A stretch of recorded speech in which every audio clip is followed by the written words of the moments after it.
Shalom Bapak Ibu Saudara yang terkasih dalam Tuhan. Kita akan mendengar suatu peristiwa. Ratusan tahun sebelumnya ada suatu nubuatan yang dilakukan oleh seorang nabi, Nabi Yesaya. Dalam Yesaya 9 ayat 6 dikatakan, sebab seorang anak telah lahir untuk kita, seorang putra telah diberikan untuk kita, lambang pemerintahannya ada di atas bahunya, dan namanya disebutkan orang penasehat ajaib, Allah yang perkasa, Bapa yang kekal, Raja damai. Bapak Ibu Saudara yang kasih dalam Tuhan, berita tentang kelahiran seorang anak itu biasanya disampaikan ketika ibunya sudah mulai hamil, setidaknya 9 bulan sebelum kelahiran anak tersebut. Tetapi berbeda dengan kelahiran seorang putra, di mana ratusan tahun sebelum peristiwa ini terjadi, seorang nabi telah menubuatkan, dan berita itu turun dari surga yang mengatakan bahwa seorang putra diberikan kepadamu. Seorang putra telah lahir, lambang pemerintahan ada di atas bahunya. Jadi ini merupakan suatu berita yang luar biasa, karena berita ini datang ratusan tahun sebelum kejadiannya, dan semuanya ini berbicara tentang Yesus. Yesus turun dari surga seperti yang disampaikan Nabi Yesaya tadi, bahwa seorang anak telah lahir untuk kita, seorang putra telah diberikannya untuk kita. Ini adalah berita yang baik, kabar baik buat kita semua, bahwa sesungguhnya yang lahir itu bukan manusia biasa, tetapi manusia ilahi. Dia datang dari Allah, dia datang dari surga, dan anak ini bukan lahir karena benih dari manusia, hasil hubungan suami istri, tapi benih ini datangnya dari Roh Kudus, dari Allah sendiri. Dan berita ini diulang kembali ketika malaikat Gabriel berbicara kepada Yusuf, tunangan dari Maria. Dalam Matius 1 ayat 20-21 dikatakan, malaikat Gabriel berkata kepada Yusuf yang saat itu berusaha untuk secara diam-diam menceraikan Maria sebagai tunangannya. Dan malaikat Gabriel berkata, Yusuf anak Daud, janganlah engkau takut mengambil Maria sebagai istrimu, sebab anak yang di dalam kandungannya adalah dari Roh Kudus. Ia akan melahirkan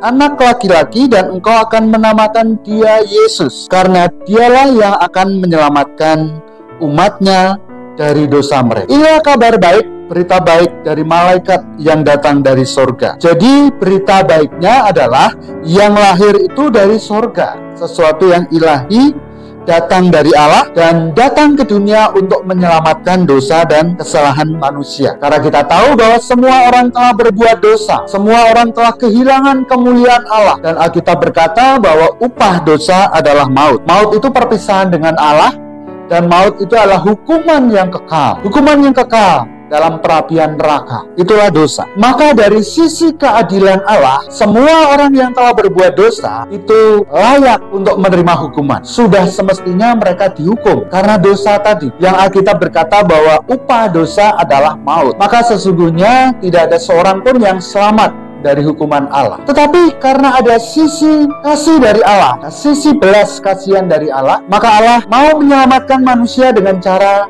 dia harus turun ke dunia. Dia sendiri yang turun ke dunia, menjelma menjadi manusia, lahir dari seorang perawan Maria, lahir di kandang domba, di tempat yang sederhana, dengan tujuan untuk menyelamatkan dosa dan pelanggaran manusia. Itu karena sisi belas kasihan Allah akan dunia ini, akan dosa. Sisi belas kasihan Allah akan manusia, supaya manusia yang berdosa bisa diselamatkan. Karena itu dalam Yohanes 3 ayat 16 dikatakan, karena begitu besar kasih Allah akan dunia ini, sehingga ia telah mengaruniakan anaknya yang tunggal, supaya setiap orang yang percaya kepadanya tidak binasa, melainkan beroleh hidup yang kekal. Hidup yang kekal itu apa sih? Hidup yang kekal artinya menerima keselamatan, diselamatkan oleh Tuhan, menerima keselamatan yang dari Tuhan, dan itu adalah anugerah karena dosa diampuni. Lalu siapa yang bisa mengampuni? Yang bisa mengampuni adalah Dia yang dilahirkan, yang selalu kita peringati setiap bulan Desember, dan itulah Yesus yang datang ke dunia, yang sebelumnya telah dinubuatkan oleh Yesaya dalam Yesaya 9 ayat 6 tadi, yang mengatakan bahwa seorang anak telah lahir untuk kita, seorang putra telah diberikan untuk kita, lambang pemerintahan ada di atasnya, di atas bahunya, dan namanya disebutkan penasehat ajaib, Allah yang perkasa, Bapa yang kekal, Raja Damai. Sungguh luar biasa Bapak Ibu Saudara yang dikasihi Tuhan, bahwa nama yang diberikan kepada seorang putra yang dilahirkan tadi adalah nama-nama yang berkaitan dengan Allah itu sendiri. Disebutkan penasehat yang ajaib.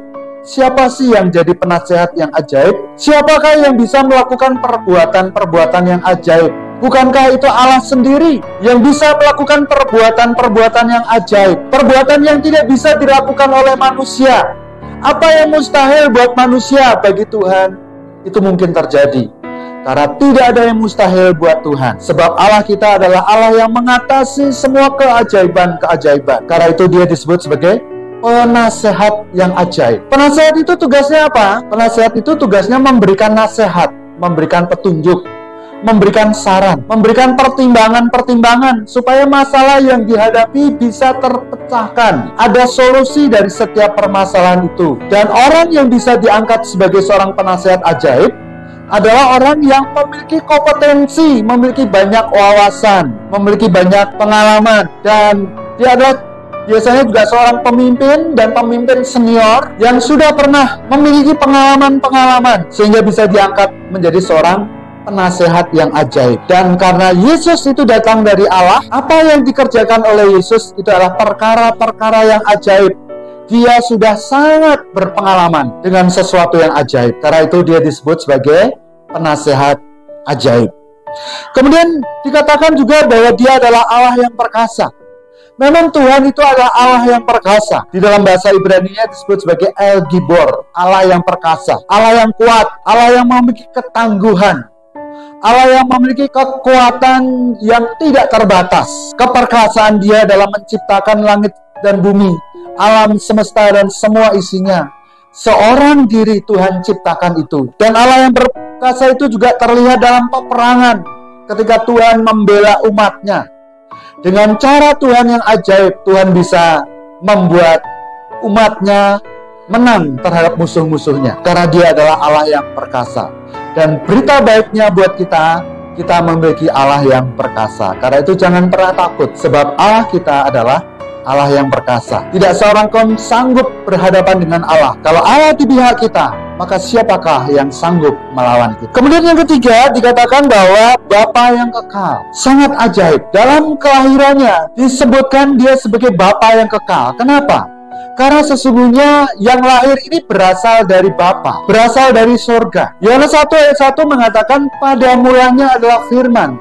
Firman itu bersama-sama dengan Allah, dan firman itu adalah Allah. Kemudian firman itu turun ke dunia, menjadi daging, diam di antara kita, dan itulah pribadi Yesus yang dilahirkan dari pribadi Bapa, lahir sebagai pribadi anak. Tetapi walaupun demikian, dia disebut sebagai Bapa yang kekal. Allah kita adalah Allah yang kekal. Firman-Nya berkata, akulah Alfa dan Omega, yang awal dan yang akhir.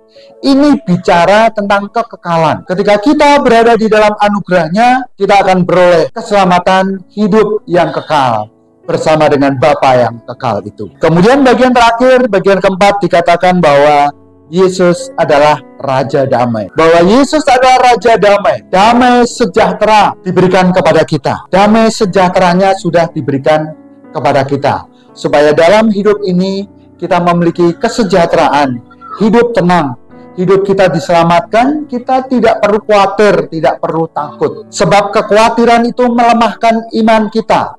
Dan ketakutan itu melemahkan kekuatan kita. Karena itu ketika Tuhan berkata bahwa damai sejahtera telah kuberikan kepadamu, telah diberikan kepada kita, maka kita menerima damai yang dari Tuhan. Sebab Tuhan adalah Yehova Shalom, Tuhan Raja Damai. Dan itu adalah anugerah bagi kita yang menerima damai sejahtera yang dari Dia.